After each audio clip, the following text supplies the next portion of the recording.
You're watching Left, Right and Centre. I'm Nidhi Razdan. Tonight, Maharashtra's Chief Minister Devendra Fadnavis speaks out on discrimination against women in places of worship, meets the women spearheading the Shani temple protests.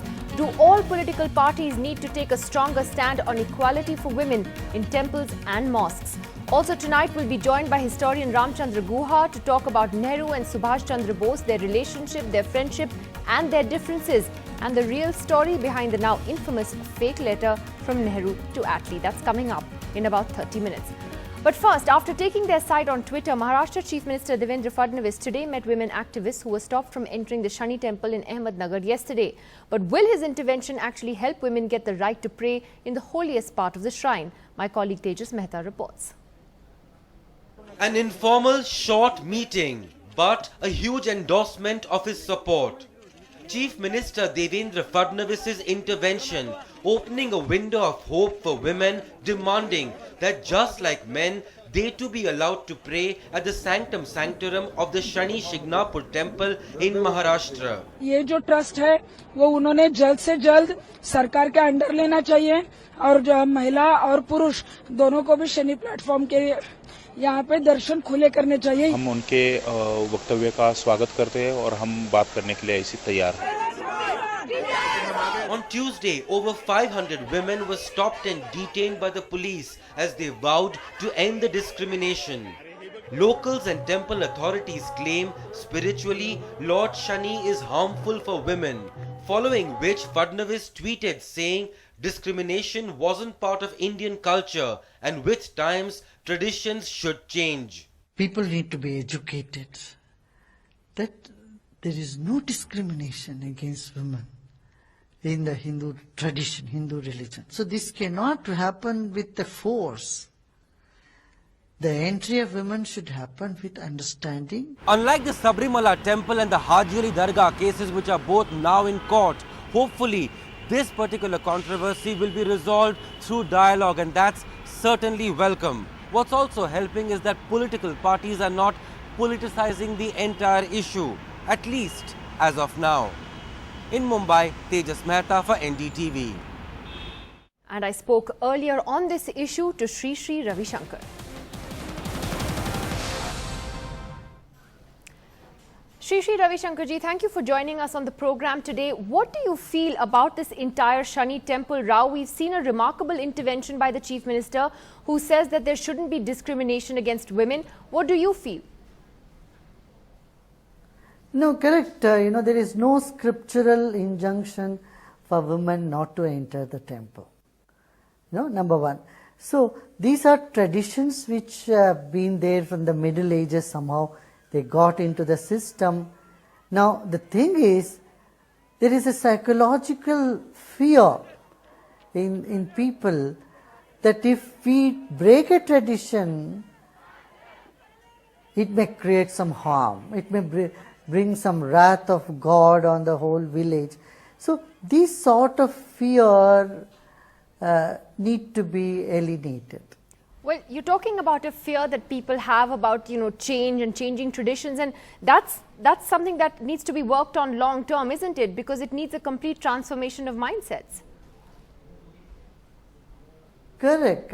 It needs, perseverance. It needs people from religious and spiritual authorities should talk to the people, make them understand, that it changes. See, from 30, 40 years ago, women were not allowed to chant Gayatri Mantra. Today, that's not the scenario. We even find some women priests in Pune and all over Maharashtra. So, these things take some time, just by force you cannot achieve these changes.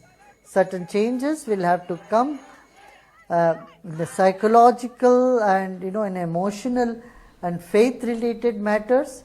You need time, you need understanding, you need that wisdom to bring the change.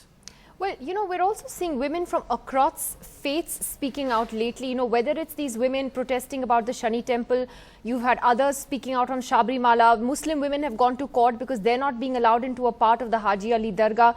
Do you welcome this change? I'm glad that women are standing up for this. I'm glad that they're coming out and say there should be women priests in Christian, in Muslim, Hindu, all tradition. See, in Hindu tradition we had women priests. Even today, if you go to Indonesia, if you go to Bali, which has one of the oldest form of Hinduism, the women priests are very much there. They share the stage with equal authority and rights with the male priests there. So, in Hinduism, scripturally, there is no discrimination between men and women. And even if it is there in some faiths, some other religions, they should take a second look at it. And this is the time for people to bring such reforms. See, every tradition should undergo reform or change whenever, wherever it is necessary.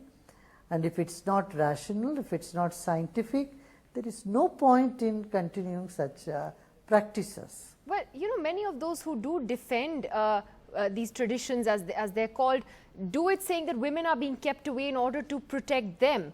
And, whether that's about entering a dargah or a temple, do you think that's because the problem has been in the way that men have interpreted religion over the centuries? If you go into analysis, there could be many reasons. There could be many angles that we can come up with. And all may be correct and all may have some flaws as well. But what I would say right now is that to change any such old customs, it needs courage. And it needs that assurance from people, nothing bad will happen to them. So we need to eliminate the fear, and persuasion, education is the way to go about, not just force, Raising voice is important, though, but forcefully making people accept something which they do not accept actually. Shri So we Ravi need Shankar. to make them understand. Shri Ravi Shankar, thank you very much for joining us on the program tonight. Well, opening up the debate this evening, we have Khushbu joining us from the Congress party. Also with us, Sabha Naqvi, senior journalist, Kavita Krishnan, activist and Politburo member of the CPIML. And also tonight, we're joined once again by Advocate Virendra from the Hindu Vidhinay Parishad. He was there with us last night, and Shani NC of the BJP joining us as well from Mumbai. Khushbu, let me ask you first. A welcome statement, would you say, there by Chief Minister Fadnavis last night in his series of tweets, talking about, discrimination in praying not being in our culture, how traditions need to change, and then actually meeting those women activists today. Would the Congress congratulate him for that? Yes, we do congratulate him for that, but at the same time, it's nice to see that somebody like the Chief Minister of Maharashtra, Mr. Fadnavis, coming forward and saying that the traditions need to change with the times. But then all we are concerned about it, this should not remain as a dialogue alone. We should take it forward, he should take it forward and try to bring in the changes which is possible. Nothing is impossible. We need to bring in the changes. So all we would like to request Mr. Fadnavis is, you have taken a bold step, move ahead and bring in the changes and make sure that the changes do come in. Why isn't it a step, Khushbu, though, that the political parties haven't taken, earlier? I mean, the Congress, for instance, has been in power in Maharashtra. The Shani temple issue has been there for a long time. Do you think, in hindsight, that politically we have, across party lines and even within the Congress, there just hasn't been a strong enough stand taken on this? No, I think over a period of time, this problem started in 2000 when Mr. Davolkar first raised the issues about women entering the Shani temple. It has been going on for the last 16 years. But I think talks have been on, and we have seen how Davolkar was murdered and how the people from RSS and Shiv Sena had blocked the protesters then in 2000 itself from entering the temple premises. So these issues have been there, but I think it's only now where the women have stood up and said that we are going to fight for our rights and we are going to come forward. Shani NC, I'm sure you would welcome what Devendra Fadnavis has said, but there are many right-wing voices, particularly on social media, who are not happy with what the Chief Minister of Maharashtra has said. Is the BJP kind of walking a fine line here? I think you need to give it to our Chief Minister Devendra Fadnavis, because not only has he made a proactive statement, he has acted proactively today itself. On the one hand, we talk about women as Lakshmi, Durga, Saraswati, and on the other, we don't allow her entry and say that if she touches an idol, the idol turns impure. Now, this could be a ritual 400 years old, but there are lots of rituals in the past as well which have been done away with, sati and dowry being only few. I think what is imperative to understand is what our Chief Minister has said. He said that discrimination in a place of worship is not acceptable. But the larger question here, Nidhi, is that this is not just limited to temples. Look at the amount of mosques. Look at Haji Ali Ka Dargah, where a woman is not allowed to go in. So the larger question is, if we talk about respect for women and gender equality, it should be in every temple, every mosque, every church as well. And the fact is that if we as government are initiating dialogue between temple trustees who have an old mindset, I need not necessarily call it regressive, but a mindset which is different to ours, we must be in a position to absolutely ascertain that in the 21st century, if you talk about gender equality and women being respected, it should be for every single community, every religion, every place of worship, and not just a select few. Agree. The larger debate is clearly as you agitate, there will be a counter opinion to agitate as the panchayat has done. No, Kavita, last night we had one of the advisors to the Dargah coming here and trying to defend why women are not allowed in a certain part of the Dargah. But do you welcome this today, at least? And this is an important political statement from the Chief Minister, isn't it? Certainly unexpected. I think that it isn't all that unexpected. I mean, I would look at it like this, that you see, as a Chief Minister, as an elected person, he is in a peculiar place, right? Because after all, women also constitute an electorate, and they also constitute a pressure. And once it has become an issue, once it has actually gained that kind of momentum and all of that, I think it is also, it makes political sense to him as well, and certainly that is welcome. But I think that we need to see this not only in the frame of religion is my issue here, because I don't think it's only about a right to pray. Okay, it is about systematic and structural kind of discriminations and restrictions on entry and public spaces, justifications of discriminatory rules and so on, which are across society. Okay, here they have a religious pretext, a religious language in which it is justified. But you see the same thing in hostels, for instance. Okay, you see the same thing in various public spaces under various pretexts. So I think that it should be across, it should, if religion starts seeing it as a defense of their turf, okay, if each person is going to say, oh, let everyone do it, until then I won't, then nothing will ever move. Okay, so I think that absolutely the Bharatiya Muslim Mahila Andolan has challenged the Haji Ali Dargah issue in the court as well. And there also it is the women who've come forward to say that this makes no sense and you have to change this. In fact, the Bombay High Court is waiting for the Sabrimala verdict by the Supreme Court as well. Yeah. Sabrimala is also an issue there. So I think that, what happens in courts and so on is one thing.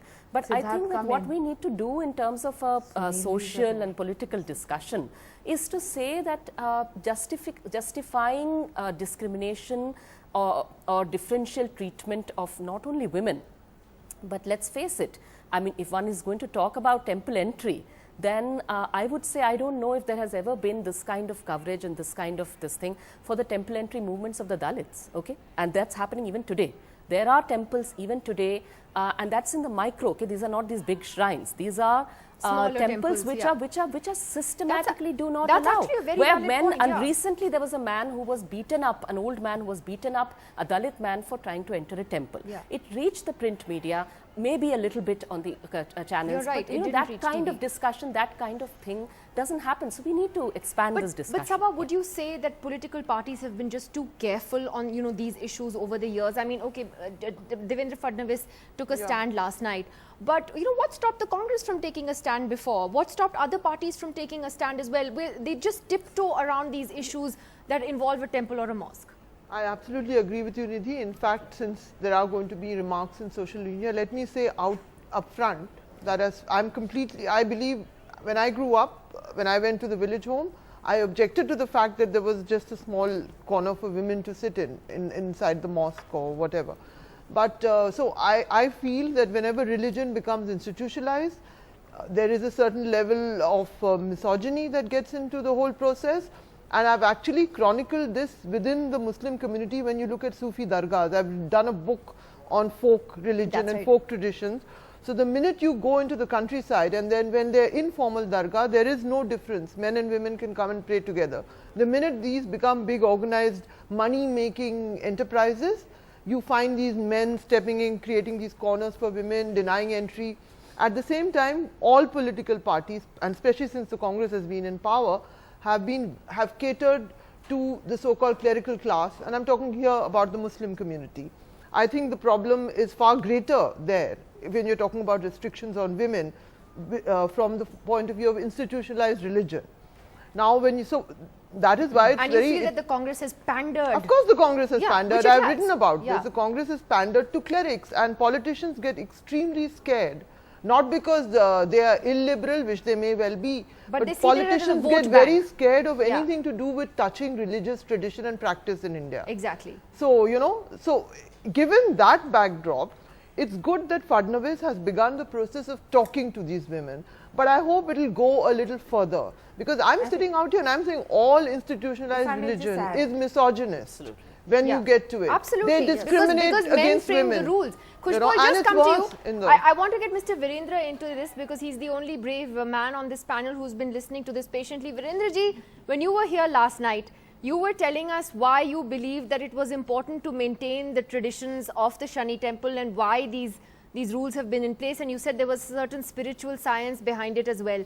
How do you feel about the Chief Minister's statement? And Devendra Fadnavis is important, but there are other BJP leaders, China is one of them, Sushil Modi in Bihar, also tweeting in support of ending discrimination against women. How do you feel about that today? In fact, yesterday I told two, three things, and now the way the debate is opened, it is twofold. One is regarding Shani Shingnapur and Fadnavis tweet, and second, the condition in general. About the first point, I would like to say, the whole situation is not shown what it is existing right now at Shani Shingnapur. I'll tell you one thing, 6 years back, 2011, since then, not even males are allowed to climb that platform. So as of now, since last 6 years, nobody is allowed to climb that platform. So men can pay a certain fee and go there. Yeah. Men pay a certain fee. I know the fee they can also. wet their feet. And they can go and pray at that platform. So that's not true that men are not allowed either. The temple trust has made a rule since the last 6 years that nobody can climb the stairs. From the temple authorities. We have it from the temple authorities that men who donate a particular sum to the temple trust in the name of the deity are going to be allowed entry. We have it from them. So I'm telling you one thing. As a principle, principle, women will not be allowed. But the last 6 years, the tradition has been changed, and even males are not allowed. So these things has to be considered. What happened yesterday, that was completely an attempt to break the laws, and this is nothing else but the Congress ploy to disturb the BJP and the present government. I'm sorry, she was a Congress candidate 2012, she lost the election, this Trupti Desai, and why she was silent before 2011 when women were not allowed. Who is making these laws? No, you don't talk. Khushbu alias what?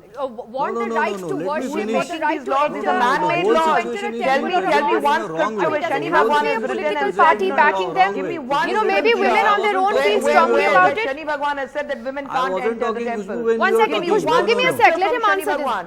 1 second, Virendra ji, answer that. I mean, do you really see it only in the prism of a political conspiracy? Surely there is an awakening somewhere that women across faiths, whether it's Muslim women on Haji Ali or whether it's women with regard to Sabrimala and this, they're coming forward and they're saying they don't agree with this. Women do think on their own. Shockingly. No. As for Shani Shingnapur, for the last 6 years, the tradition has been changed, and what is being taken now? That's not the case. Can I get a point in? Because I've actually yesterday I talked with the people there. I'll tell you one thing. I'll tell you one thing more. I'll tell you one thing more, which none of the media covered. This is not about parties. Women tried to. This is about human rights. Look at the human rights of That's what I'm saying. That's what I'm saying. In if you my are talking lifetime, about Shani Shingnapur, then these are the facts.